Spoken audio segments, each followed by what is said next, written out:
இன்னைக்கு 2வது நாள் நவராத்திரி.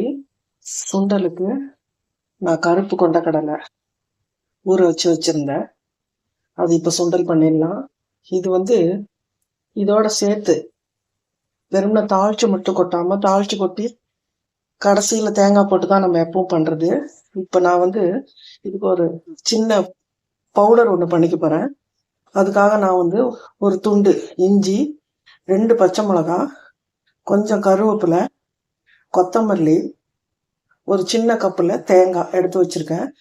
இது 3ஐயும் நம்ம மிக்சி ஜாரில் போட்டு கொஞ்சம் கொரன்னு அரைச்சிட்டு தாளிச்சு கொட்டி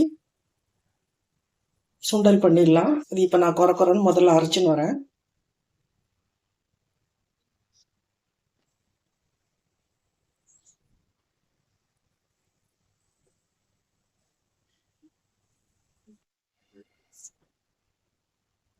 பாருங்க, அது நரன்னு அரைச்சி வச்சிருக்கேன் மிக்சியில். ஒன்றும் அதிகமாக தான் அரைக்கணும், ரொம்ப நைஸாக அரைக்காம. அது தவிர அதே அளவு ஒரு கப்பு தேங்காயும் எடுத்து வச்சிருக்கேன். இப்போ ஒரு ஸ்பூன் எண்ணெய் ஊற்றிருக்கேன்.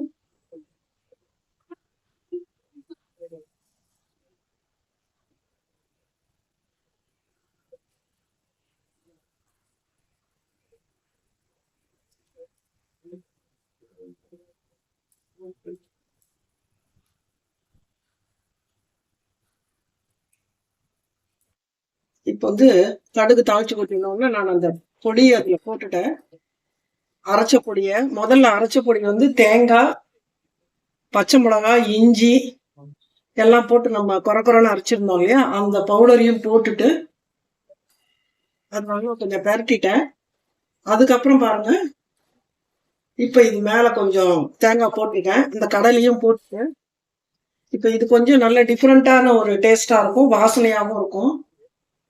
நீங்களும் இந்த மாதிரி ட்ரை பண்ணி பாருங்க. இது எல்லா சுண்டலுக்குமே பண்ணலாம். இது கொண்டக்கடலை மட்டும் இல்ல, இது பயறு, காராமணி, அப்புறம் கடலை, வெறும் கடலை, பயத்தம்பருப்பு இதெல்லாம் பண்றோம் இல்லையா, அந்த பயத்தம்பருப்பு சுண்டல், கடலை பருப்பு சுண்டல் எல்லாத்துக்குமே இந்த மாதிரி மெத்தட்ல பண்ணலாம்.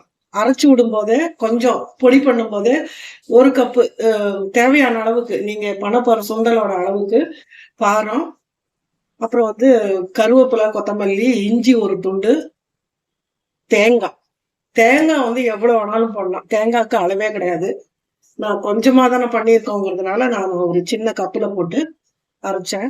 அதையும் நல்லா கொரன்னு அரைச்சிட்டு தாளிச்சு கொட்டிட்டு முதல்ல அதை கொட்டி கிளறிட்டு அதுக்கப்புறம் இந்த கடலையும் போட்டுட்டு மேலாக நான் கொஞ்சம் தேங்காயை தூவி விட்டுருக்கேன். நீங்களும் இந்த மாதிரி மெத்தட்ல பண்ணி பாருங்க. டேஸ்ட் நிச்சயமா டிஃப்ரெண்டா இருக்கும், ரொம்பவும் நல்லாவும் இருக்கும், வாசனையாகவும் இருக்கும். நாளைக்கு என்ன சுண்டல்னு நாளைக்கு பார்க்கலாம்.